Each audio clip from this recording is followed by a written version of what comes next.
श्री सद्गुरु महाराज की जय।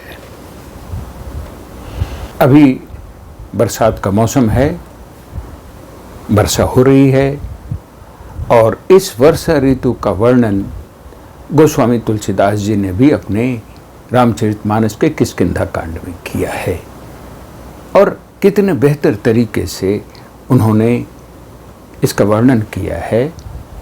वर्षा का अवलंब लेकर के हमारे समाज में लोगों के स्वभाव के बारे में बताया है।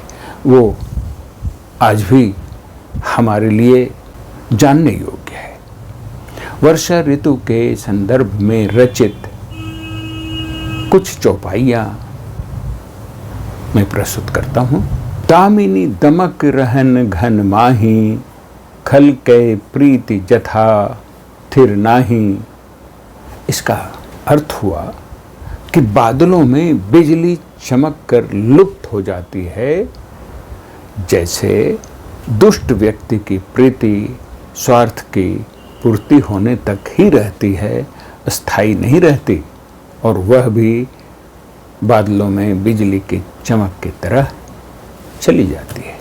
बूंद अघात सहहि गिरि कैसे, खल के बचन संत सह जैसे। अर्थात सज्जन व्यक्ति दुष्टों के कटु वचन सुनकर क्रोध नहीं करते और शांत रहकर सहन कर जाते हैं, जैसे जोरदार वर्षा की बूंदों को पहाड़ सहन कर लेते हैं। अगला चौपाई सुनिए। बरखहि जलद भूमि नियराए, जथा नवहि बुद्ध विद्या पाए। अर्थात जल से भरे बादल भूमि के निकट आकर बरस जाते हैं, जैसे विद्या प्राप्त करके बुद्धिमान और अधिक विनम्र होकर झुक जाते हैं। अगला चौपाई सुनिए। क्षुद्र नदी भरी चली तोराई, जस थोरेहु धन खल इतराई। अर्थात वर्षा के जल से छोटी नदियों में जल्दी बाढ़ आ जाती है, जैसे क्षुद्र प्रकृति के व्यक्ति जरा सा धन पाते ही इतराने लगते हैं। अगली चौपाई सुनिए।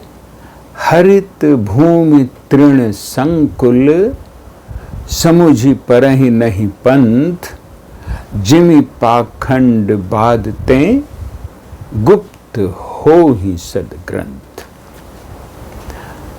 वर्षा काल में हरी घास उग आने से मार्ग की पगडंडियां छिप जाती हैं और रास्ता दिखाई नहीं देता, जैसे पाखंड और विवाद के अज्ञान से सदग्रंथ लुप्त हो जाते हैं। श्री सद्गुरु महाराज की जय।